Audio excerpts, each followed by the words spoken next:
Nous vivons dans un monde qui n'attend personne. Un monde qui ne demande pas si tu vas bien, si tu as assez dormi ou si tu es au bord de l'effondrement.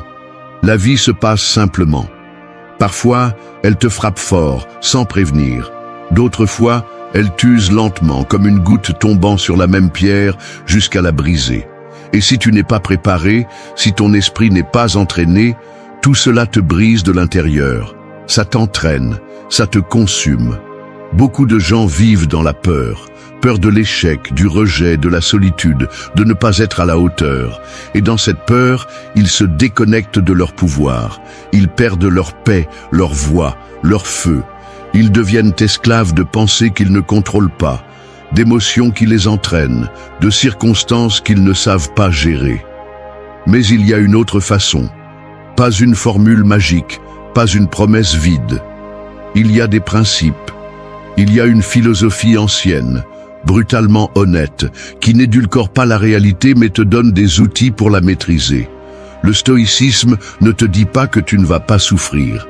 Il te dit que tu vas souffrir, mais que tu vas le supporter, que tu vas résister, que tu vas grandir au milieu du chaos. Cette vidéo n'est pas pour que tu te sentes bien pendant 5 minutes, c'est pour que tu commences à construire un esprit qui ne se brise pas chaque fois que quelque chose fait mal.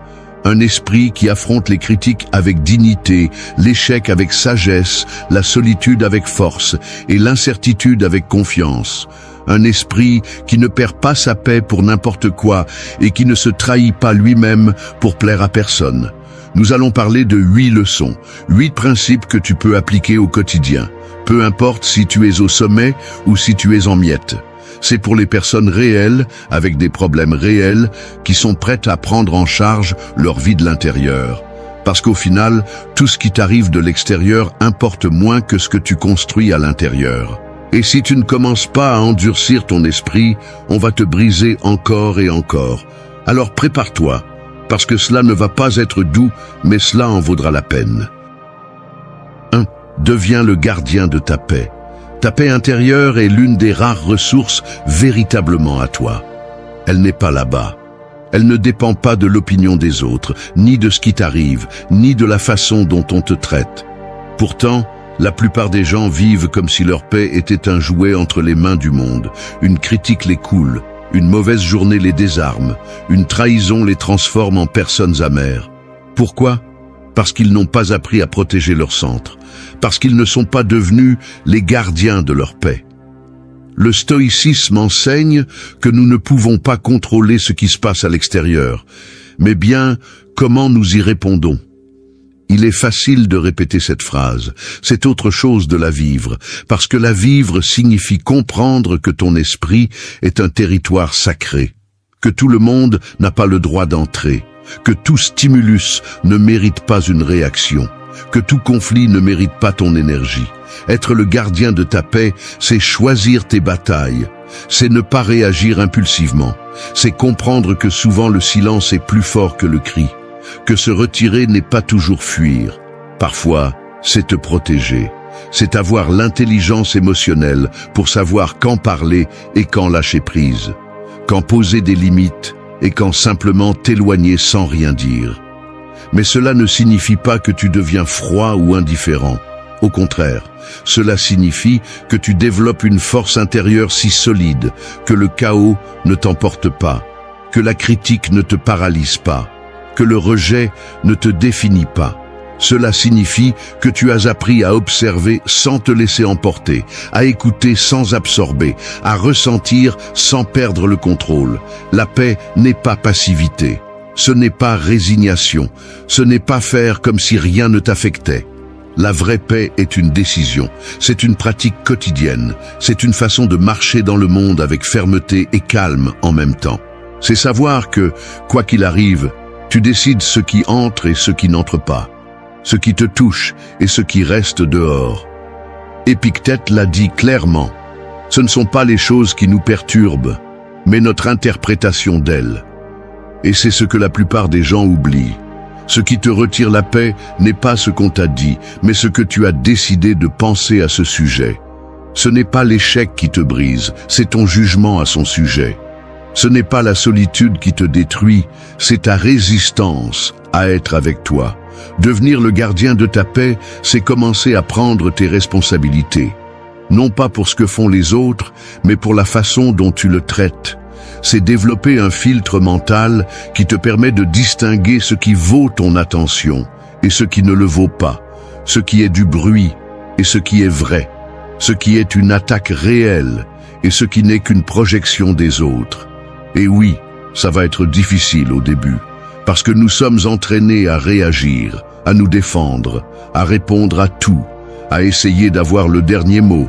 Mais c'est là que commence le véritable travail, à arrêter de vouloir avoir raison tout le temps, à arrêter de porter les batailles des autres, à regarder le chaos avec sérénité et dire « je ne le ramène pas à la maison, ça n'entre pas ».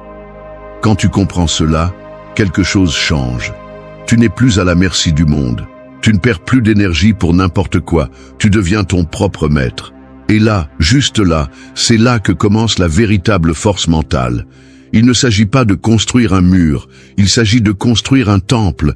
Et seul toi décides qui entre. Seul toi décides si tu permets qu'on te vole ta tranquillité ou si tu restes ferme, conscient et en paix, même quand tout autour de toi brûle. 2. Maîtrise le feu avant qu'il ne te brûle. Imagine qu'il y a un feu de camp en toi. Parfois, ce n'est qu'une étincelle. D'autres fois, il brûle comme si tout allait exploser. Ce feu peut être ta colère, ta frustration, ton envie de répondre sans réfléchir, de crier, de frapper, de lâcher des mots que tu ne peux pas reprendre ensuite. Et si tu n'apprends pas à maîtriser ce feu, tu vas te brûler avant de brûler quelqu'un d'autre. Et le pire, tu vas incendier ce que tu voulais le plus protéger. Ce feu n'est pas l'ennemi, il fait partie de toi. Le problème n'est pas de ressentir de la colère, ce n'est pas de ressentir de la douleur, ni de la rage, ni de l'anxiété. Le problème est de transformer ces émotions en armes mal dirigées. C'est de les laisser courir sans contrôle. C'est de permettre qu'elles dominent tes décisions, tes mots, tes relations. Et cela te détruit plus que quiconque. Le stoïcisme ne te demande pas d'éteindre tes émotions. C'est une idée fausse. Il te demande d'apprendre à les gouverner, que tu sois le maître de ton monde intérieur, pas son esclave. Marc Aurèle l'a dit clairement. La meilleure vengeance est de ne pas ressembler à celui qui t'a fait du mal. Et comment y parviens-tu? En maîtrisant le feu avant qu'il ne consume ce que tu aimes, en contrôlant ta réponse avant que ton impulsion ne détruise ta réputation, ta paix ou ton avenir. Contrôler n'est pas réprimer, c'est canaliser, c'est ressentir ce que tu ressens, mais ne pas agir à partir de là. C'est apprendre à respirer quand tout en toi te dit d'attaquer. C'est apprendre à attendre quand chaque partie de ton corps veut crier. C'est choisir de répondre quand le reste du monde ne sait que réagir. Beaucoup de gens pensent qu'exploser est un acte de courage, que faire éclater est de l'authenticité. Mais la vérité est qu'exploser sans contrôle est une faiblesse. Il est facile de perdre le contrôle. Il est difficile de garder la tête froide au milieu de la tempête. Et c'est là que se trouve le véritable pouvoir. Maîtriser ton feu ne signifie pas devenir une machine sans émotion, c'est devenir un guerrier conscient, un qui choisit ses batailles, qui ne tire pas par impulsion, qui réfléchit avant de parler, un qui ne se trahit pas lui-même pour bien paraître, ni ne se rabaisse au niveau de ceux qui ne savent que blesser. Il y a quelque chose de puissant à regarder en face tes émotions les plus intenses et à dire « Je sais que tu es là, mais c'est moi qui décide quoi faire avec toi ». Tu n'as pas besoin de les nier, tu as juste besoin de les mettre au service de ton but, pas de tes blessures. La vie va te provoquer, elle va te pousser à la limite. Tu auras des raisons de perdre le contrôle, mais si tu le fais, si tu te laisses emporter par le feu, tu devras ensuite ramasser les cendres de tout ce que tu as perdu. Relations, opportunités, respect de soi. C'est pourquoi il faut s'entraîner.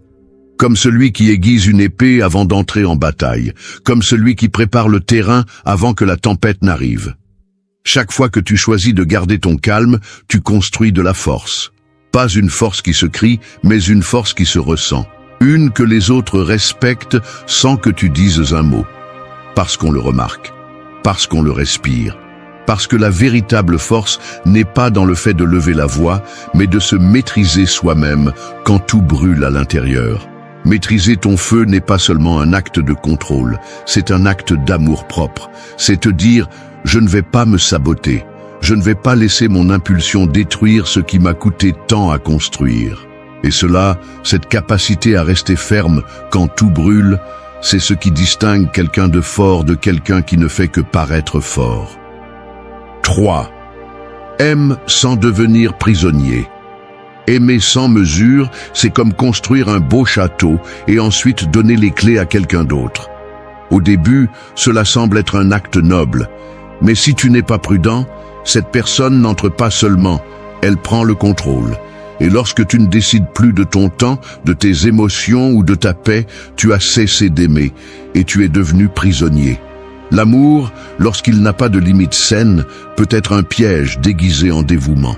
Et ce n'est pas parce que l'amour en lui-même est le problème, mais parce que beaucoup de gens l'utilisent pour combler des vides qu'ils ne savent pas comment affronter. Ils s'accrochent à quelqu'un comme si leur vie en dépendait, comme si leur valeur était liée à l'affection qu'ils reçoivent, comme si avoir besoin était la même chose qu'aimer. Le stoïcisme nous rappelle une vérité inconfortable mais nécessaire. Tout ce que tu as, tu peux le perdre. Cela inclut les personnes, ceux que tu aimes, ceux qui t'accompagnent aujourd'hui. Il ne s'agit pas de vivre avec peur, mais avec conscience. Aimer depuis la liberté, pas depuis la dépendance. Choisir quelqu'un sans t'oublier, être présent sans perdre ton centre. Épictète disait, ne place pas ton bonheur dans quelque chose qui n'est pas sous ton contrôle. Et peu de choses sont aussi hors de notre contrôle que le cœur d'une autre personne. Ses décisions, ses changements, ses batailles internes. Tu peux aimer de tout ton être et pourtant ne pas être suffisant pour quelqu'un qui ne sait pas le recevoir. Et ce n'est pas ta faute. Mais si tu décides de rester enchaîné à cette attente, alors c'est ta responsabilité. Aimer ne doit pas faire mal tout le temps. Il ne doit pas te vider. Il ne doit pas te faire sentir que tu dois cesser d'être toi pour garder quelqu'un à tes côtés. Quand l'amour devient une prison, ce que tu vis n'est plus de l'amour, c'est de l'attachement. Et l'attachement est une forme déguisée de peur. Peur d'être seul, peur de ne pas être suffisant, peur de perdre quelque chose que tu sens te soutient. Mais tu n'es pas fait pour dépendre, tu es fait pour partager, pour grandir, pour construire avec quelqu'un sans t'effondrer si un jour cette personne s'en va. Et cela ne te rend pas froid, cela te rend libre, cela te rend fort. Cela fait de toi quelqu'un qui aime par choix, pas par nécessité. Aimer sans devenir prisonnier, c'est prendre soin de toi en premier. C'est savoir que tu peux te donner, oui, mais jamais au point de te perdre. C'est mettre des limites même au milieu de l'affection. C'est dire « je t'aime », mais pas au détriment de ma paix, de ma dignité, de mon essence. C'est ne pas tolérer ce qui fait mal, juste par peur d'être seul. Parce qu'être seul n'est pas le problème. Être avec quelqu'un qui te brise lentement, oui, c'est un problème. Être avec quelqu'un qui ne te voit pas, qui ne prend pas soin de toi, qui ne prend que, qui exige seulement, cela te tue à l'intérieur. Et tu mérites plus que ça. Mais tu ne l'auras que lorsque tu comprendras que ta valeur ne dépend pas de combien tu es aimé, mais de combien tu te respectes toi-même. Aimer avec liberté, avec force, avec conscience, c'est un acte de maturité émotionnelle. C'est comprendre que tu peux pleurer pour quelqu'un, mais rester ferme malgré tout. C'est accepter que l'amour implique des risques, mais pas de soumission. Que ça peut faire mal, mais pas détruire. Que tu peux prendre soin, mais pas porter. Quand tu apprends à aimer de cette façon, tu arrêtes de chercher des relations qui te sauvent. Et tu commences à construire des liens qui t'accompagnent. Et ça, c'est 1000 fois plus puissant. 4. Entraîne ton esprit pour le coup qui n'est pas encore arrivé. La plupart des gens se préparent quand il est déjà trop tard. Quand le coup a déjà eu lieu. Quand la vie leur a déjà brisé quelque chose à l'intérieur. Ils réagissent, se lamentent, se demandent pourquoi, mais ils n'ont pas entraîné avant. Ils n'ont pas renforcé leur esprit quand tout allait bien. Et c'est l'erreur. Parce que la vie ne prévient pas quand elle va te tester. Elle le fait simplement. C'est pourquoi, si tu veux résister, tu dois t'entraîner avant que ça ne fasse mal, avant que ça ne tombe en panne, avant que tout ne s'effondre. Entraîner ton esprit pour le coup qui n'est pas encore arrivé, c'est comprendre que la véritable force ne se construit pas dans la tempête. Elle se construit dans le calme, quand personne ne t'oblige, quand il n'y a pas d'urgence. C'est là que se forme le caractère. C'est là que se fait le travail invisible, celui qui n'est pas applaudi, celui qui n'est pas vu, mais celui qui te sauve quand tout commence à brûler. Le stoïcisme enseigne que nous devons répéter l'adversité, non pas pour vivre dans la peur, mais pour nous préparer avec sagesse. Sénèque disait « Celui qui a appris à supporter le pire ne sera jamais surpris par ce qui vient ». Et comment fait-on cela? En imaginant que tout peut changer, que ce que tu tiens pour acquis aujourd'hui peut disparaître, que les personnes, les routines, les certitudes ne sont pas garanties, non pas comme une pensée négative, mais comme un exercice mental de force. Cela ne signifie pas vivre avec paranoïa. Cela signifie renforcer l'âme.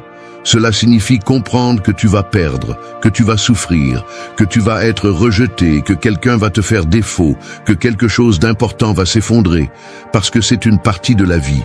Et si ton esprit n'est pas entraîné à résister à cela, alors tu vas te briser à chaque fois que cela se produit. Tu veux un esprit fort? Alors ne l'endors pas avec des distractions, ne le remplis pas de plaisirs instantanés qui n'anesthésient que le vide. Affronte le silence, pense à ce que tu crains.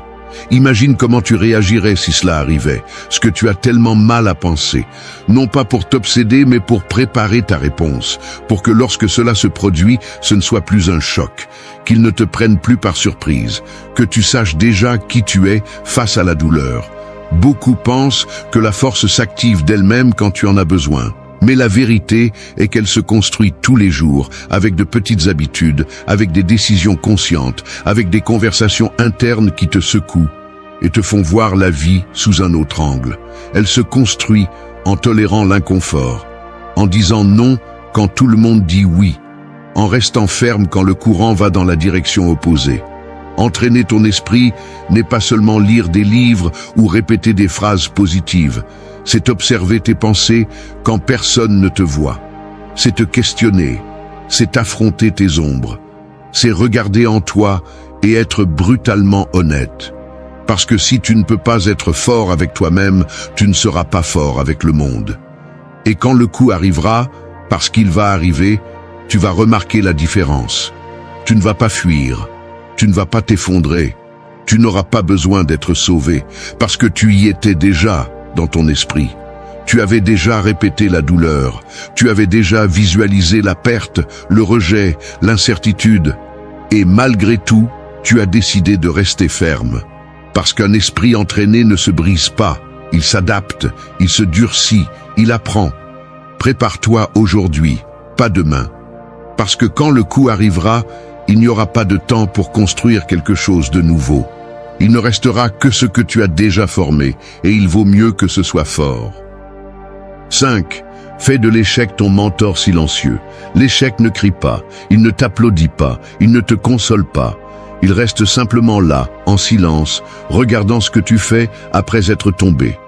Et c'est à ce moment-là que tu as deux options. Soit tu le transformes en une malédiction que tu portes pour le reste de ta vie, soit tu en fais ton mentor silencieux, ton guide discret, ce maître dur qui ne dit pas de belles paroles, mais qui t'apprend ce que personne d'autre ne peut t'apprendre. Nous vivons dans une culture qui craint l'erreur, qui la cache, qui la juge, qui se moque d'elle, comme si échouer était un signe de faiblesse, de maladresse, d'incapacité. Mais la vérité est complètement différente. L'échec est inévitable. Personne qui a accompli quelque chose de réel, de précieux et de profond ne l'a fait sans trébucher. Ce qui différencie les personnes fortes n'est pas qu'elles ne tombent jamais, mais qu'elles savent comment se relever. Elles savent quoi faire avec ce coup. Elles savent comment extraire la leçon de la douleur. Le stoïcisme voit l'échec non pas comme une punition, mais comme une partie du processus. Marc Aurèle l'a bien compris. Ce qui entrave l'action fait avancer l'action. Ce qui se met en travers du chemin devient le chemin. Cette phrase renferme une vérité puissante. Quand quelque chose tourne mal, ce n'est pas la fin. C'est une opportunité de devenir quelqu'un de plus fort, de plus sage, de plus conscient. Mais pour cela, tu dois regarder l'échec avec d'autres yeux. Non pas comme quelque chose qui te définit, mais comme quelque chose qui te façonne. Non pas comme une sentence, mais comme un signe. Si tu as échoué, cela signifie que tu as essayé, que tu es sorti de ta zone de confort, que tu as pris des risques. Et cela, en soi, te place déjà dans une position différente de celle de ceux qui n'osent jamais rien faire. Fais de l'échec ton mentor. Écoute ce qu'il a à te dire.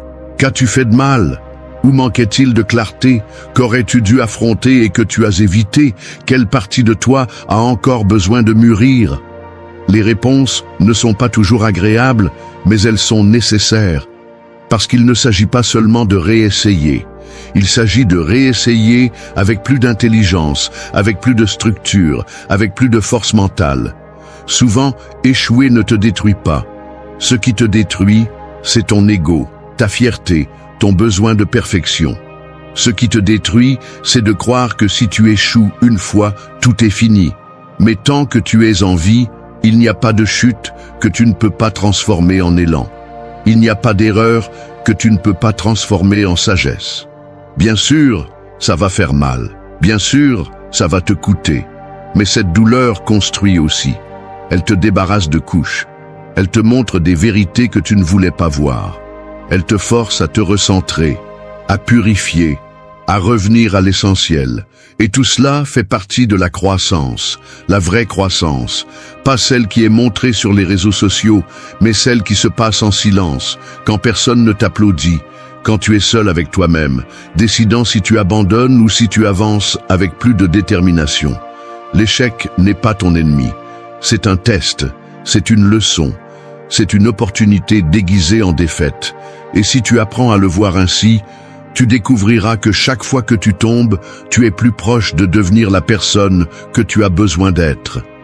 Ne reste pas au sol, ne reste pas à te lamenter, ne transforme pas l'erreur en une chaîne, transforme-la en un livre ouvert.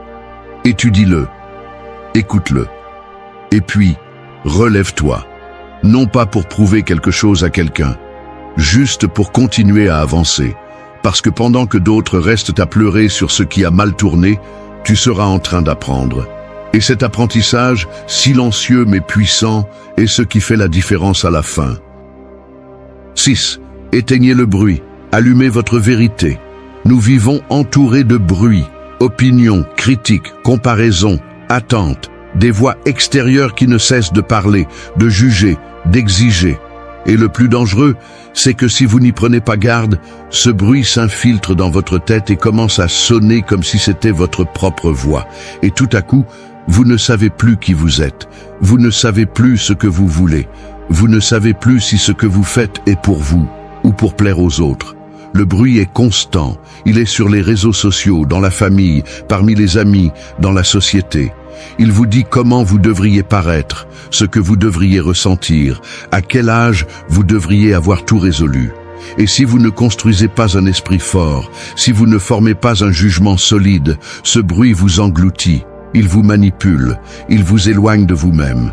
Le stoïcisme enseigne que la valeur la plus élevée n'est pas l'approbation externe, mais la cohérence interne. Peu importe ce que le monde dit, si vous savez qui vous êtes. Épictète disait « Si vous cherchez à être approuvé par les autres, vous devenez leur esclave ». Et c'est ce qui arrive à trop de personnes. Elles vivent piégées dans le besoin de s'intégrer, d'être acceptées, de ne décevoir personne. Mais pendant qu'elles font cela, elles se déçoivent elles-mêmes. Éteindre le bruit ne signifie pas se déconnecter du monde. Cela signifie apprendre à filtrer, apprendre à distinguer ce qui vient de l'extérieur de ce qui naît en vous. Cela signifie écouter votre voix intérieure au-dessus des voix qui n'apportent que pression et confusion. Et cela demande du courage, parce que cette voix va souvent vous dire des choses qui ne correspondent pas à ce que les autres attendent. Elle va vous demander de choisir un chemin différent. Elle va vous confronter à des vérités inconfortables. Mais cette voix, cette vérité à vous, est la seule chose qui vous soutiendra lorsque le monde vous tournera le dos. Quand tout s'effondrera, quand personne d'autre ne comprendra ce que vous faites. Si vous n'avez pas de clarté interne, vous finirez par vivre la vie de quelqu'un d'autre. Et c'est l'une des formes les plus tristes d'échec. Réaliser ce que les autres voulaient pour vous, mais jamais ce dont vous aviez vraiment besoin. Éteindre le bruit est un acte de rébellion. C'est dire assez à tout ce qui essaie de vous modeler sans vous connaître. C'est arrêter de courir après des normes qui ne vous représentent pas. C'est regarder la confusion en face et dire « Je vais faire le silence pour pouvoir m'écouter ». Parce que là, dans le silence, c'est là que commence la clarté, où les idées se mettent en ordre, où l'essentiel apparaît. Allumer votre vérité n'est pas facile. Cela peut vous laisser seul. Cela peut vous mettre en opposition avec ce qu'on vous a toujours dit qui était correct. Mais c'est le seul chemin vers la véritable liberté. Pas cette liberté superficielle de faire ce que vous voulez, mais la liberté profonde d'être qui vous êtes, sans demander la permission, sans demander pardon, sans vous déguiser. Vous ne pourrez pas faire taire tout le monde, mais vous pouvez apprendre à ne pas leur donner le pouvoir, à ne pas leur céder le contrôle de votre vie, à ne pas leur permettre de définir votre valeur, parce que lorsque vous y parvenez, le bruit devient insignifiant. Il ne vous affecte plus, il ne vous dirige plus, il ne vous limite plus. Et alors, enfin, vous pouvez construire à partir de l'authenticité, à partir de la vérité, à partir de vous. Éteindre le bruit et allumer votre vérité est, en fin de compte, le début de tout changement réel. Parce que tant que vous ne vous écouterez pas avec honnêteté, vous continuerez à être l'écho d'un monde qui n'a aucune idée de ce que vous portez en vous. 7. Libère-toi du passé qui n'a plus de clé. Il y a des portes dans ton esprit qui sont déjà fermées. Des portes que, même si tu frappes, ne s'ouvriront pas.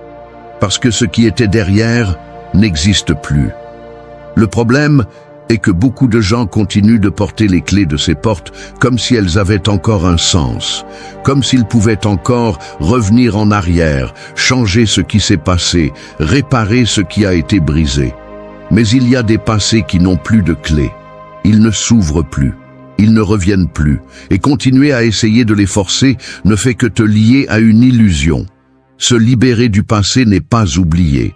C'est arrêter de revivre, c'est accepter ce qui s'est passé sans permettre que cela continue à te définir. C'est comprendre que la douleur était réelle, que les blessures étaient profondes, mais qu'elles n'ont pas à déterminer ton chemin. Parce que tant que tu continues à vivre à partir de ce qui a été, tu ne pourras pas construire ce qui peut être. Le stoïcisme enseigne que la seule chose qui compte est le présent, ce que tu fais maintenant. Ce que tu peux contrôler en ce moment. Marc Aurèle disait « Le passé n'a plus de pouvoir, sauf celui que tu lui donnes ». Et cette phrase frappe fort parce qu'elle révèle une vérité brutale.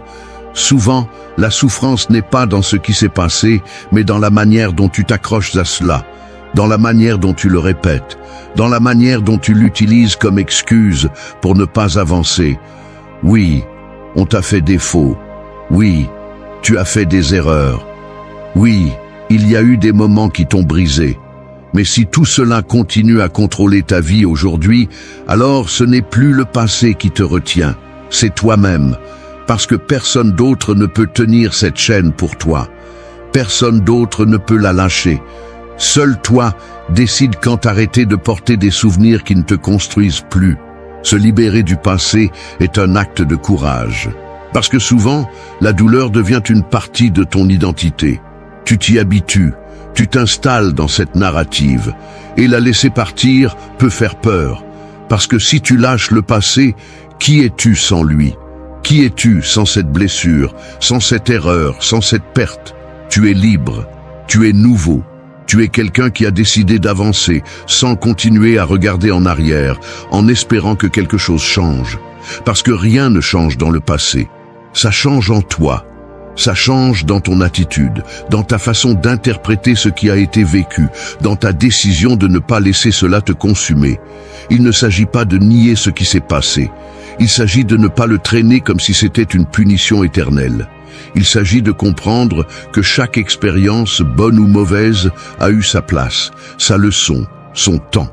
Mais ce temps est déjà passé, et tu es ici, maintenant, avec la possibilité de choisir différemment.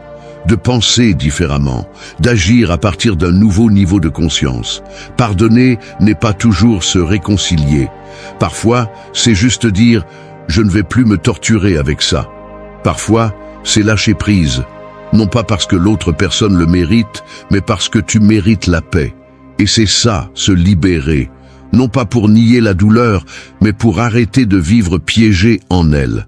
Quand tu comprends enfin que ce passé n'a plus de clé, tu ne le poursuis plus, tu ne le justifies plus, tu n'en as plus besoin. Tu te retournes et commences à construire une vie où le passé est un souvenir, pas une prison. Et là, juste là, commence ta véritable transformation. Parce que quand tu arrêtes de regarder en arrière avec culpabilité, rancœur ou nostalgie, tu peux regarder en avant avec clarté, avec pouvoir, avec un but. 8. Parle-toi comme quelqu'un qui mérite de guérir. Imagine que ton esprit est une maison où tu vis pour toujours. Tu ne peux pas déménager, tu ne peux pas en sortir. Tout ce que tu dis dans cette maison, tu l'entends. Tout ce que tu répètes, tu l'absorbes. Et sans t'en rendre compte, parfois tu transformes cet espace en une prison pleine de cris, de reproches et de punitions. Et le pire, c'est que l'écho de ta propre voix te suit partout. Parce que les mots que tu utilises avec toi-même construisent ou détruisent l'endroit où tu vas vivre le reste de ta vie. La plupart des gens se parlent comme s'ils étaient leur pire ennemi. Ils se critiquent, ils s'insultent, ils se font des exigences par culpabilité, par peur, par comparaison. Ils se répètent des phrases dures, blessantes, comme s'ils méritaient d'être punis tout le temps pour ne pas être parfaits, pour échouer, pour ne pas répondre à des attentes absurdes. Mais si tu veux vraiment un esprit fort, résilient et équilibré, tu dois commencer par la façon dont tu te parles. Parce que la voix intérieure que tu utilises tous les jours peut être une source de pouvoir ou une source de destruction. Et cette voix est ta responsabilité. Ce n'est pas ce que tes parents ont dit. Ce n'est pas ce que tes professeurs ont dit. Ce n'est pas ce que tes ex ont dit. C'est ce que tu décides de répéter. Le stoïcisme parle beaucoup de l'autodiscipline, du contrôle interne, de la rationalité face aux émotions. Mais tout cela commence par le dialogue interne. Épictète le disait clairement. Ce ne sont pas les choses qui nous blessent, mais nos opinions à leur sujet. Et cela inclut les opinions que tu as sur toi-même. Te parler comme quelqu'un qui mérite de guérir n'est pas te mentir. Ce n'est pas te dire que tout va bien quand ce n'est pas le cas. C'est te parler avec fermeté et compassion en même temps. C'est reconnaître tes erreurs sans te détruire pour elles. C'est t'exiger sans t'écraser. C'est t'encourager quand tu es sur le point d'abandonner. C'est te rappeler qui tu es quand le monde semble l'oublier. Quand tu apprends à être conscient de tes pensées, tu commences à remarquer combien de fois par jour tu te sabotes sans t'en rendre compte. Combien de fois tu te dis que tu ne peux pas, que tu ne vaux rien, que tu n'y arriveras pas. Et chacune de ces phrases sème le doute, la peur, l'insécurité. Tu n'as pas besoin que quelqu'un te renverse si tu le fais toi-même de l'intérieur. Mais il y a aussi une autre option.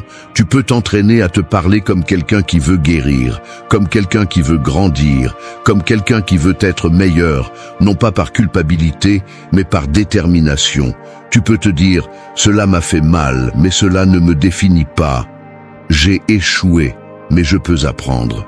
Aujourd'hui, je me sens faible, mais je ne vais pas rester ici. » Et non, il ne s'agit pas de répéter des phrases vides devant le miroir. Il s'agit de construire une relation avec toi-même qui soit solide, qui soit réelle, qui soit compatissante, mais aussi exigeante.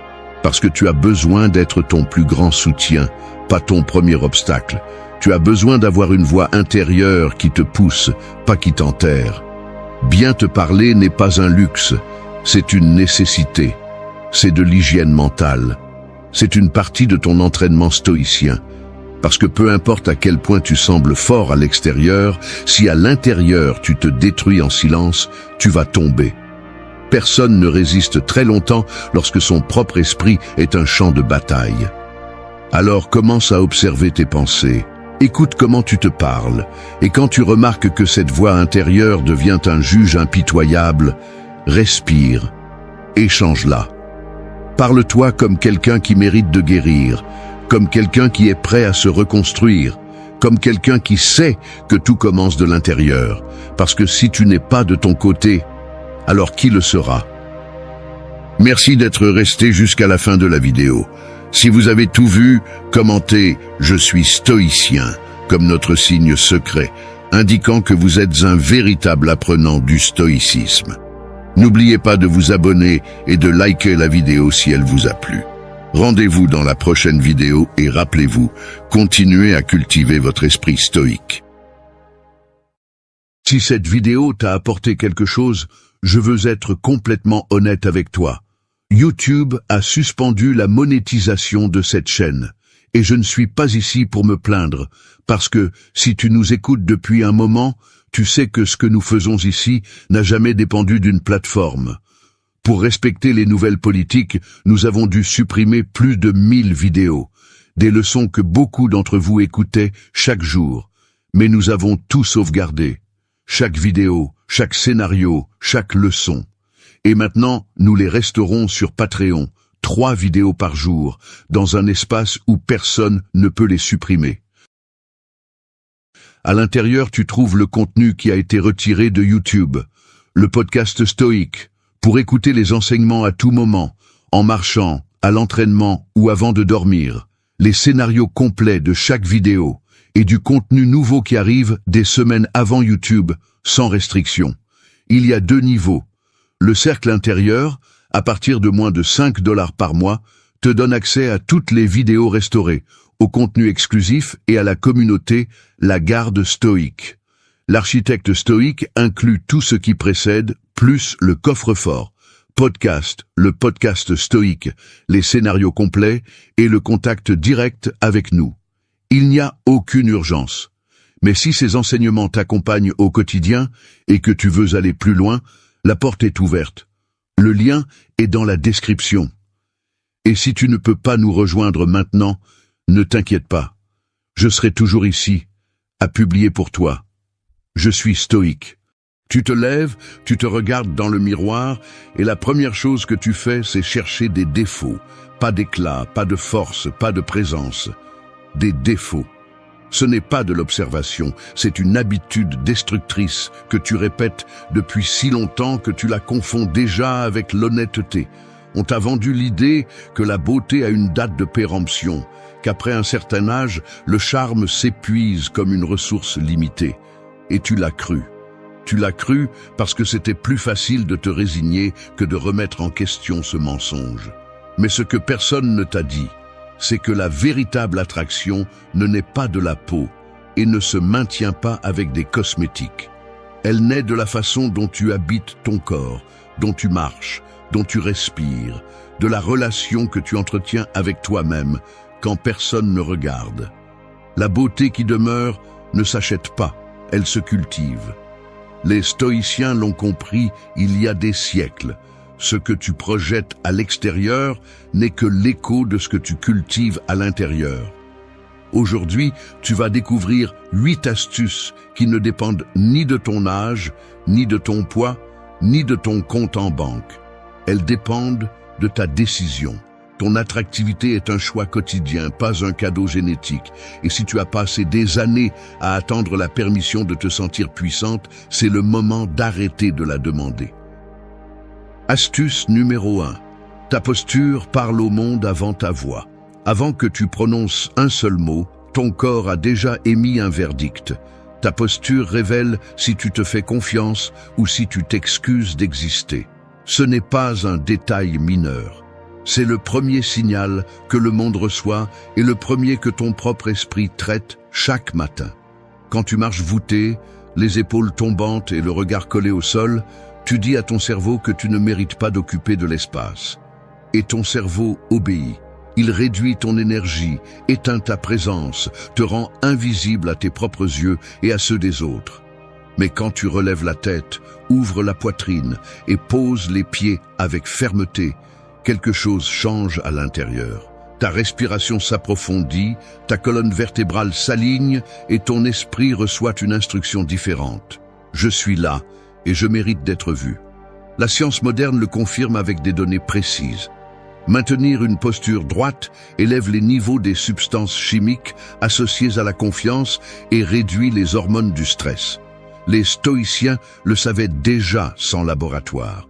Marc Aurèle l'a exprimé clairement en disant « Perds ton temps avec les personnes qui éclairent ton chemin, pas avec celles qui éteignent ton feu ». Et la première personne qui peut éteindre ton feu, c'est toi-même, chaque fois que tu te recroquevilles face au monde.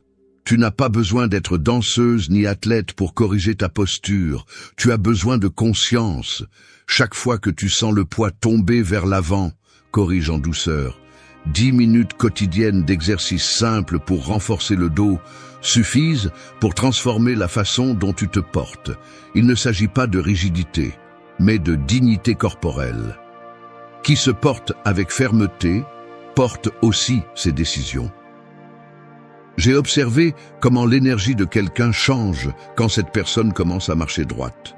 Au début, l'environnement semble le même, mais quelque chose se transforme.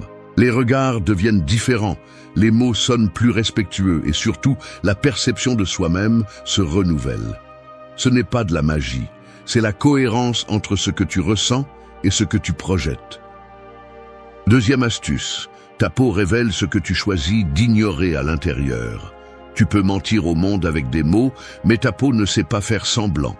Chaque nuit sans repos, chaque repas transformé, chaque jour sans assez d'eau laisse une marque qu'aucun cosmétique ne peut effacer complètement. Ta peau est le miroir le plus brutal de tes habitudes et la traiter uniquement de l'extérieur, c'est comme peindre un mur qui s'effondre de l'intérieur. Arrête de chercher des solutions magiques. Elles n'existent pas. Ce qui existe, c'est la constance. 3 gestes quotidiens suffisent. Nettoyer, hydrater et protéger du soleil. Nettoyer pour libérer ce que la journée dépose sur toi. Hydrater pour rendre la souplesse que le temps absorbe. Protéger parce que le soleil, sans soin, grave des rides avant que le calendrier ne les justifie. Utilise une protection solaire même quand le ciel est couvert. Non par vanité, mais par sagesse pratique. Et puis il y a l'eau, cette alliée silencieuse que beaucoup ignorent jusqu'à ce que le corps crie. N'attends pas d'avoir soif. La soif est déjà un signal que tu arrives en retard. Boire de l'eau régulièrement n'est pas un conseil superficiel. C'est un acte d'entretien fondamental, comme huiler les engrenages d'une machine dont tu as besoin chaque jour. Si ton intérieur est asséché d'attention, de repos, de soins, ta peau le montrera sans ménagement. Consacre 5 minutes au massage facial, de la mâchoire vers les oreilles, du nez vers les tempes, toujours dans le sens ascendant, non par vanité, mais comme un rituel de présence. Le sang s'éveille, les muscles se tonifient, et le visage se souvient de la vitalité qui l'habite. Tu n'as besoin que de tes mains et de ton attention. Mais le véritable soin ne commence pas par la peau, il commence par l'esprit. Le stress libère des substances que ton visage trahit sans pitié. Apprends à respirer calmement, à marcher sans hâte, à lâcher le poids invisible des pensées qui ne t'appartiennent pas. Maîtriser le stress, ce n'est pas fuir la vie, c'est la regarder sans peur. Ta peau remerciera chaque minute de paix que tu lui accordes. Astuce 3.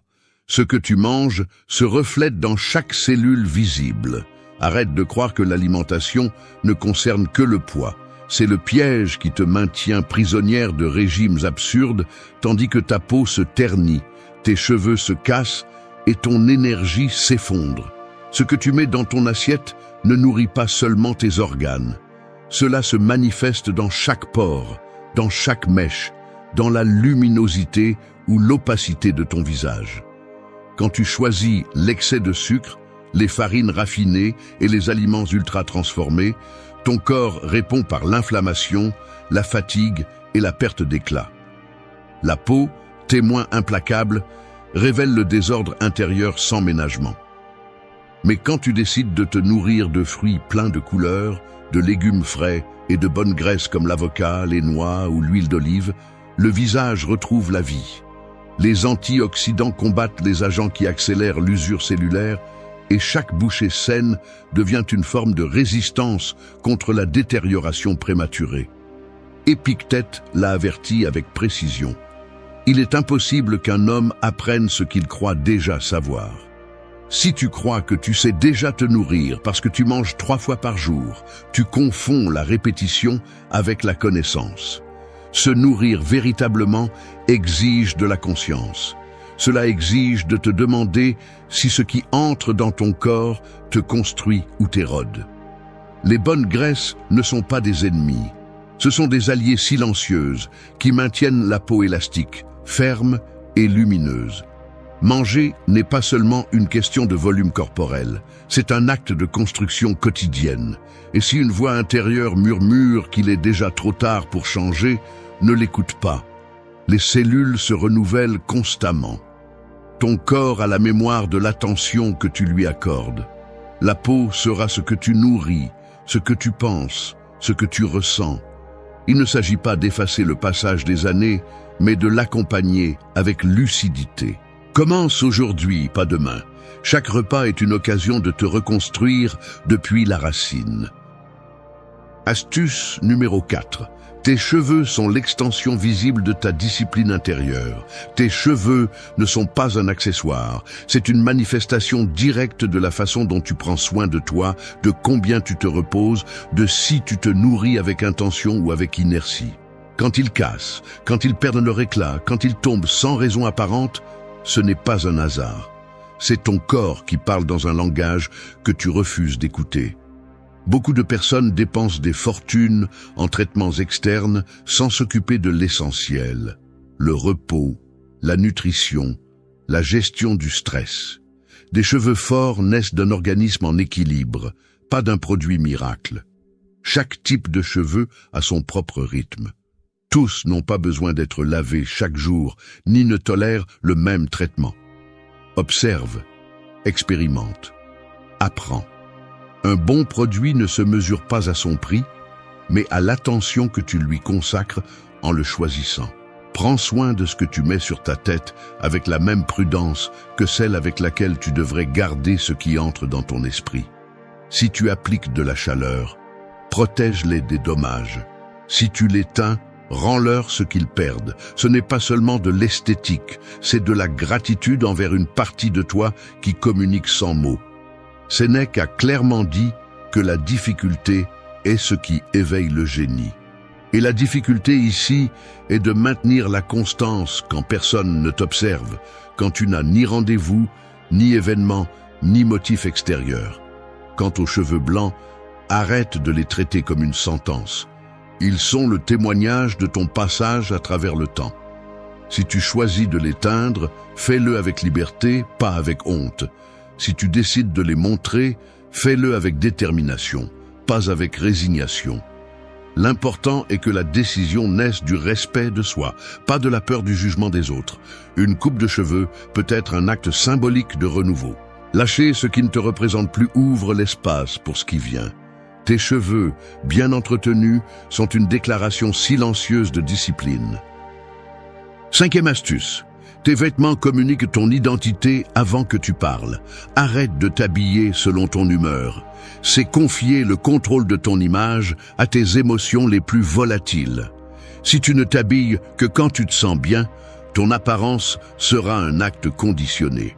Si tu t'habilles avec intention chaque matin, peu importe comment tu te sens, ce sera un acte de souveraineté. Le vêtement que tu choisis ne te couvre pas seulement. Il communique ton identité, ton niveau de respect de soi, le sérieux avec lequel tu prends ta propre existence. Chaque fois que tu choisis quelque chose qui te plaît, qui te représente, qui t'élève, ton cerveau répond avec gratitude. Ta posture change, ton assurance s'étend, ta présence devient plus nette. En revanche, quand tu t'habilles avec quelque chose qui ne t'appartient pas, ton énergie s'éteint avant de franchir la porte. Tu n'as pas besoin d'une armoire pleine. Tu as besoin d'une armoire honnête. Quelques vêtements qui te reflètent valent plus qu'un dressing rempli de promesses vides. Un chemisier propre et bien coupé, un pantalon qui respecte ton mouvement naturel, une veste qui t'embrasse sans opprimer. Ce sont des pièces qui ne dépendent ni des modes passagères ni du calendrier. Les couleurs sont aussi un langage. Observe lesquelles illuminent ton visage et lesquelles t'éteignent. Tu n'as pas besoin de théories compliquées, juste d'apprendre à te regarder avec une attention sincère. Le confort est une forme de sagesse pratique. Il n'existe pas de beauté qui justifie l'inconfort permanent. Un vêtement doit te permettre de respirer, de te mouvoir, d'exister sans restriction. Le style ne se bat pas contre le confort. Il le complète. Quand tu te sens à l'aise, ton corps coule naturellement et ton esprit se libère des tensions inutiles. Et quant à l'âge, oublie les chaînes des préjugés. Il n'existe pas de limite réelle sur ce que tu peux porter. Ce qui doit te guider, c'est ton bien-être, pas la peur des regards des autres. Qui se laisse gouverner par l'opinion des autres vit comme prisonnière d'une sentence qu'elle-même a signée. Habille-toi chaque matin comme quelqu'un qui choisit comment habiter la journée avec dignité et dessein. Astuce 6. Ton regard et ton sourire sont tes armes les plus puissantes. Ils ne coûtent rien et pourtant transforment tout. Ton regard et ton sourire sont le langage silencieux de la maîtrise intérieure. Quand tu regardes avec fermeté, sans baisser les yeux, sans demander la permission, tu déclares au monde que tu sais qui tu es. Quand tu souris depuis le calme et non depuis l'obligation, tu irradies une énergie qu'aucun artifice ne peut reproduire. Les yeux révèlent la confiance, la peur, le désir, l'indifférence.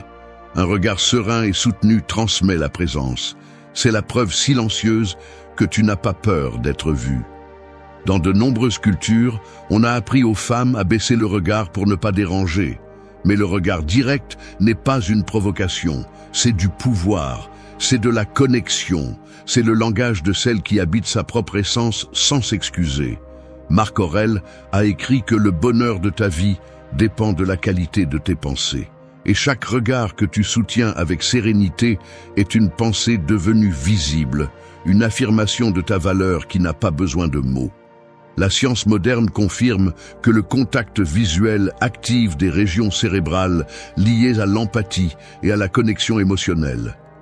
Quand tu regardes quelqu'un avec présence, tu lui fais sentir qu'il existe.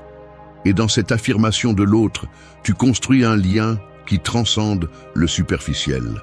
Ensuite, il y a le sourire. Pas celui qu'on répète devant la caméra, ni celui qu'on utilise par courtoisie vide. Le vrai sourire naît d'un endroit intérieur qui a appris à accepter la vie avec ses contradictions. Il illumine le visage entier, allume les yeux et adoucit les marques du temps.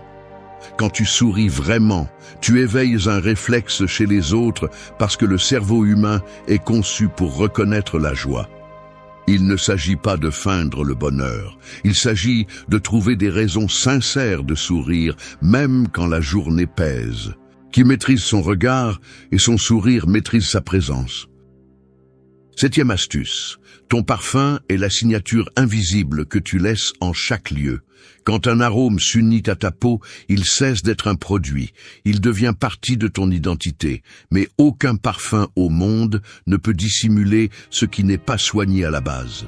L'hygiène n'est pas une formalité vide. C'est un acte de respect envers ton corps et envers ceux qui partagent ton espace. L'ordre extérieur reflète l'ordre intérieur et cela commence par le plus élémentaire, la toilette quotidienne. Choisis un déodorant qui respecte ta peau. Évite les formules agressives qui promettent trop en échange d'irritation. La peau répond par le désordre quand tu la maltraites et prête attention à tes vêtements. Le corps peut être propre mais si les tissus gardent le souvenir de la sueur, tout effort est perdu.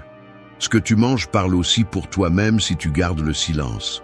Certains aliments laissent des traces sur ta peau, comme si ton corps voulait raconter tes habitudes au monde sans ta permission. Il ne s'agit pas d'interdire quoi que ce soit, mais d'être consciente. Préfère les fruits, les légumes, les herbes fraîches et l'eau en abondance. Ton organisme expulse ce dont il n'a pas besoin à travers la peau. Ce flux détermine comment on te perçoit. Épictète enseignait, ne demande pas que les choses arrivent comme tu le veux. Souhaite plutôt qu'elles se produisent telles qu'elles se produisent, et ainsi tu vivras en paix. Accepte ton arôme naturel comme partie de ton essence. Les phéromones sont des messages biologiques qui parlent sans mots. N'essaie pas d'effacer cette vérité avec des fragrances envahissantes. Le parfum doit embrasser ton odeur, pas l'étouffer. Applique-le avec modération au point où la vie pulse, derrière les oreilles, au poignet, dans le cou. Ne frotte pas. Laisse le temps déployer la fragrance. L'excès révèle l'insécurité. La modération révèle la maîtrise. Ton environnement compte aussi. Un espace propre et aéré est un miroir de ton esprit. Astuce numéro 8. La sécurité intérieure est la racine de toute beauté durable. Tu peux maîtriser toutes les astuces précédentes et échouer quand même si à l'intérieur, tu continues de croire que tu n'es pas suffisante. La posture, la peau, l'alimentation, les cheveux, les vêtements, le regard, le parfum, tout cela s'effondre quand le fondement intérieur est fissuré. La sécurité n'est pas un trait avec lequel on naît. C'est une construction quotidienne, brique par brique, décision par décision. Chaque fois que tu te parles avec mépris, tu démolis ce que tu essaies d'édifier. Chaque fois que tu te compares à quelqu'un de plus jeune, de plus mince, de plus visible, tu livres ton pouvoir à une illusion. Et chaque fois que tu reportes ton soin parce que tu crois que ça n'en vaut plus la peine, tu confirmes un mensonge qui ne t'appartient pas. Sénèque l'a dit avec une vérité qui traverse les siècles. Nous n'osons pas beaucoup de choses parce qu'elles sont difficiles, mais elles sont difficiles parce que nous n'osons pas. Oser te regarder avec respect quand le monde t'a appris à chercher des défauts est l'acte de courage le plus transformateur que tu puisses pratiquer. Prends soin de la façon dont tu te parles. Ton esprit écoute chaque mot et ton corps répond. Si tu répètes que tu ne vaux rien, ton âme se recroqueville. Si tu te traites d'incapable ou d'insuffisante, ton énergie le croit et s'éteint. Mais si tu commences à te parler avec fermeté et avec tendresse, en reconnaissant ce que tu es et aussi ce que tu peux devenir, quelque chose se transforme. Entoure-toi de personnes qui t'élèvent. Ton environnement façonne ton esprit avec plus de force que tu ne l'admets. Si tu restes parmi ceux qui te blessent ou te minimisent, tu auras du mal à t'épanouir. 2 amitiés sincères valent plus que 20 superficielles. Cherche des relations où tu peux être toi-même sans peur. La confiance ne naît pas de la pensée positive, elle naît de l'action. Chaque objectif atteint, même petit, envoie à ton esprit la preuve que tu en es capable. C'est la beauté qui ne se fane pas, celle qui naît quand tu cesses de demander la permission d'exister. Tout ce que tu as entendu aujourd'hui converge vers une seule vérité inconfortable. Personne ne te donnera la permission que tu attends depuis des années. Ni la posture, ni la peau, ni les vêtements, ni le parfum ne te sauveront si à l'intérieur tu continues de négocier avec ta propre valeur.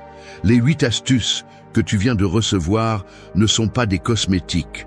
Ce sont des outils de reconstruction personnelle qui ne fonctionnent que si tu décides de les utiliser avec le même sérieux avec lequel tu affrontes tes obligations quotidiennes.